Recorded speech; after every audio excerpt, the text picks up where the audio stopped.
अब हम लोग शक्ति और सत्ता में अंतर देखते हैं। तो हम ये कह सकते हैं कि यद्यपि कि चार्ल्स इमेरियम जैसे विद्वान ने अपनी पुस्तक राजनीतिक शक्ति पॉलिटिकल पावर में शक्ति और सत्ता में भेद नहीं किया है, इसके बावजूद शक्ति और सत्ता में कई एक अंतर में दिख जाते हैं। जैसे कि शक्ति एक साधन है और सत्ता उसके प्रयोग का एक माध्यम है।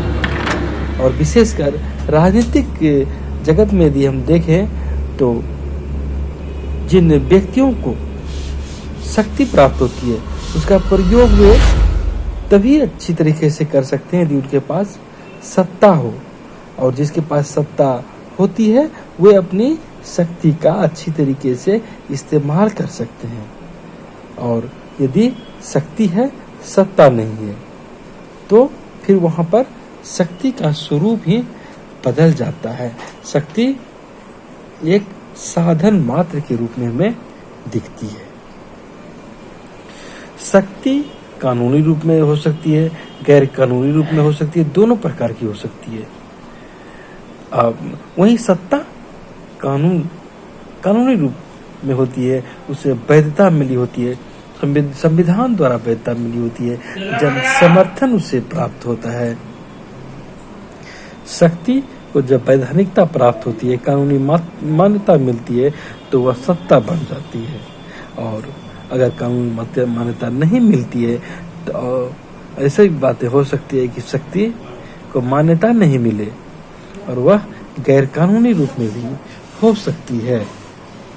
आप इसे इस रूप में भी समझ सकते हैं कि कोई हथियार है, यदि किसी पुलिस के पास है तो वह एक सत्ता का उदाहरण है, एक सत्ता के रूप में उसे मान्यता प्राप्त है, उसे वैधानिकता प्राप्त है। वही हथियार यदि किसी गुंडे मवाली के पास है, चोर के बदमाश के पास है तो फिर काम वो उतना ही करेगा, लेकिन उसे वह वैधानिकता प्राप्त नहीं हुई होती है। तो सत्ता के अनुरूप ही शक्ति का संचालन किया जाता है। सत्ता कानूनी रूप से आधारित होती है, वो शक्ति कानूनी रूप से निर्धारित नहीं होती है। और शक्ति के संदर्भ में यह भी देखते हैं कि शक्तिशाली व्यक्ति से यदि अधिक शक्तिशाली व्यक्ति वहां पर आ जाए तो जो कम शक्तिशाली होते हैं वे ज्यादा वाला का लोहा मान लेते हैं, उसके सामने समर्पण कर देते हैं।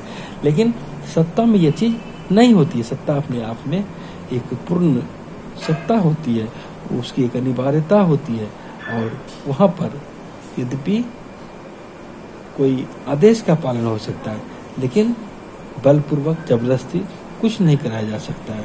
वे अपनी सीमा में रहकर काम करते हैं, आदेश का पालन कर सकते हैं, लेकिन उनके लिए उनके प्रति मनमानापन नहीं किया जा सकता है।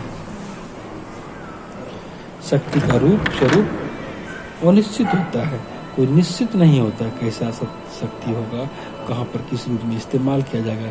वहीं सत्ता का रूप निश्चित होता है, नियत होता है। शक्ति का प्रयोग कहाँ होता है कोई नहीं कह सकता है, लेकिन सत्ता का रूप संवैधानिक दृष्टि से संस्थाकृत होता है। यह बदलता नहीं है, यह स्थायी होता है, अस्पष्ट रूप में होता है। इसका प्रयोग कब, कहाँ, कैसे किया जाएगा यह पूर्व निर्धारित होता है।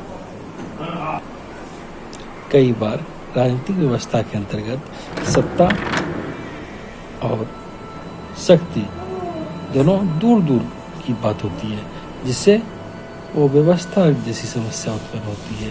और राजनीति शास्त्र में यह एक बहुत बड़ी समस्या है, दोनों में सामंजस्य बिठाने की। अगर शक्ति को सामंजस्य नहीं बैठाया जाए, उसको वैधता नहीं दिया जाए, तो फिर वह अराजक स्वरूप कभी कभी ग्रहण कर लेता है।